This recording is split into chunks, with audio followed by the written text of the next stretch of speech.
دیکھو یہ جواب ہے اللہ کو عمل پسند کب آتا ہے، اور ایک شرط اللہ الرحمن الرحیم۔ ہم نے 2 قصے سنے تھے اس سے اگلی تعلیم میں، ایک تو فاحشہ عورت کا قصہ جس نے پیاسے کتے کو پانی پلایا تھا، اور ایک ظالم کا قصہ جس نے خارشی کتے کی مدد کی، اور دونوں کے لیے اللہ پاک نے جنت کے فیصلے کر دیے ہے نا۔ پوری زندگی ایک گناہ ان کے ڈھو دیے ایک عمل کے اوپر، لیکن یہ عمل میں ایک خاص بات تھی جس کی وجہ سے یہ اتنا چھوٹا سا عمل کیڑ جانور پہ کیا گیا رحم اللہ پاک نے قبول کر لیا، اور پوری زندگی کے اتنے بڑے بڑے دونوں کے سب گناہ معاف کر دیے اور جنت میں داخل کر دیا۔ اس میں ایک خصوصی بات تھی، کیا خصوصی بات تھی؟ دیکھو پڑھتے ہیں۔ حق تعالی شانہ کو کسی شخص کا کوئی ایک عمل بھی اگر پسند آ جائے تو اس کی برکت سے عمر بھر کے گناہ بخش دیتے ہیں۔ اس کے لطف و کرم کے مقابلے میں یہ کوئی بھی چیز نہیں ہے، البتہ قبول ہو جانے اور پسند آ جانے کی بات ہے۔ اللہ کو پسند آ جانے کی بات ہے، اور اللہ کو عمل پسند کب آتا ہے یہ بھی تو سوال ہے نا۔ یہ ضروری نہیں کہ ہر گنہگار کے سارے گناہ پانی پلانے سے یا کسی نیکی سے بخش دیے جائے۔ ہاں، کوئی چیز کسی کی قبول ہو جائے تو مانے نہیں۔ اس لیے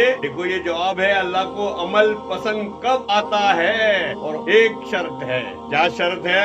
اس لیے آدمی کو نہایت اخلاص سے کوشش کرتے رہنا چاہیے۔ اخلاص سے ہوگا، اخلاص سے ہوگا، اللہ کے لیے ہوگا، اللہ کو راضی کرنے کے لیے ہوگا، دنیا کو دکھانے کے لیے، دنیا داروں کو راضی کرنے کے لیے، رشتہ داروں کو راضی کرنے کے لیے، یہ ان کو راضی کرنے کے لیے عمل ہوگا تو اللہ ان کے سپرد کر دیں گے، جا وہ جانے اور تو جانے۔ اللہ بھی ہاتھ سے گئے اور وہ بھی جائیں گے جی، اور اللہ کے لیے کیا ہے تو اللہ تو ملیں گے اور وہ بھی مل جائیں گے۔ اس لیے آدمی کو نہایت اخلاص سے کوشش کرتے رہنا چاہیے۔ اللہ جانے کون سا عمل وہاں پسند آ جائے، پھر بیڑا پار ہے۔ بڑی چیز اخلاص ہے، یعنی خالص اللہ کے لیے کوئی کام کرنا جس میں دنیا کی کوئی غرض شامل نہ ہو، نہ اسے دنیا کمانا مقصود ہو، نہ شہرت وجاہت مطلوب ہو۔ ان میں سے کوئی چیز شامل ہو جاتی ہے تو سارا کیا کرایا برباد کر دیتی ہے۔ دنیا کی کوئی غرض شامل نہ ہو، دنیا کمانا، مال کمانا اس سے شامل نہ ہو۔ جیسے مثلا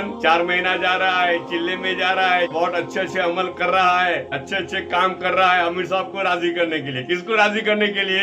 امیر صاحب کو راضی کرنے کے لیے۔ یہ تو گیا کام سے، یہ تو گیا کام سے، اور اس کے امیر صاحب بھی جائیں گے، امیر صاحب بھی اس کو نہیں ملیں گے، اور اس کے اللہ تو گئے ہی، حد سے گئے جی، ناراض ہو چکے پہلے سے، اس کی نیت سے ہی اللہ ناراض ہو چکے ہیں۔ اس لیے کس کے لیے؟ اللہ کو راضی کریں گے۔ دن کا کوئی کام کریں گے نا، دن کا کوئی کام تو کس کے لیے ہوگا؟ یا دنیا کا کام کس کے لیے ہوگا؟ ہم کہتے ہیں نا کہ یہ بھی دن کا کام ہے، یہ بھی ایک دن کی محنت ہے، وہ کس کے لیے ہوگی؟ وہ محنت وہ اللہ کے لیے ہوگی۔ دنیا کی شہرت کمانے کا جذبہ نہیں ہوگا، تو اسے اخلاص کہتے ہیں۔ تو اخلاص کا ظاہر کیا ہے؟ ہر چیز کا ظاہر ہوتا ہے اور باطن ہوتا ہے ہر چیز کا، تو اخلاص کا ظاہر کیا ہے کہ بھائی دن کی محنت کر رہا ہے تو یہ دن کی محنت کی کیٹیگری میں آ بھی رہا ہے کہ نہیں؟ اس کا ظاہر تو کچھ ہوگا جس سے آدمی ڈیسیژن لے سکے، اور باطن وہ تو اللہ کے ہاتھ میں ہے، وہ فیصلہ تو اللہ کریں گے ہے نا۔ لیکن ظاہر نشانی اللہ پاک نے ہر کام کے لیے رکھی ہے، تو ظاہر نشانی کیا ہے؟ خود کا مال لگا رہا ہے کہ نہیں، اور خود کی جان لگا رہا ہے، یہ ظاہر نشانی ہے۔ خود کا مال، خود کا جان اپنے خود کی آخرت کے پہ لگا رہا ہے کہ نہیں، اور دعوت کا بنیاد ہی یہ ہے خود کا جان اور خود کا مال اور خود کی آخرت پہ لگانا۔ کس کی آخرت پہ لگانا؟ خود کی آخرت کو ٹھیک کرنے کے لیے لگانا۔ اس کو کہتے ہیں اخلاص، اس کو کہتے ہیں دعوت کا پہلا قدم ہے، پہلی بنیاد